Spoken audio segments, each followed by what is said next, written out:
ત્યાં છોકરા તાર માં શ્યાં જઈ ઈ આમ બાર બેહવા ગયા હે લે ચમકુ ડોસી બેહવા જઈ જા લે હું આ બેહવાઈ હે બટા આ તે આ તો હું ખાસ ઢોકળા હે હું કે ઢોકળા ઢોકળા આ ઢોકળા કેવા લાગે બટા ખાટા મીઠા લાગે ખાટા મીઠા હું થોડા ખાઉં ખાવ લે લે આહાહા આ મને બહુ મીઠા હો બહુ મીઠા લાગે હો બટા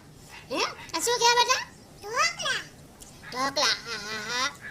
મારા બેટા ઢોકળા તો બહુ મીઠા હો હે બટા બસ હું ભૂલી જઈ આનું કહેવાય ઢોકળા કહેવાય ઢોકળા મારે બેટું આ છે ને મારું વહુને જઈને કહું કે બેટા હો બેટા ઢોકળા બને ઢોકળા બાકી ઢોકળા એટલે ખાટા મીઠા બહુ ભાવે હો હાલ હાલ હું છે ને ઘરે જવું તાર માં તો કહેજે કે ઓલ કંકુ ડોસી આવી હતી હો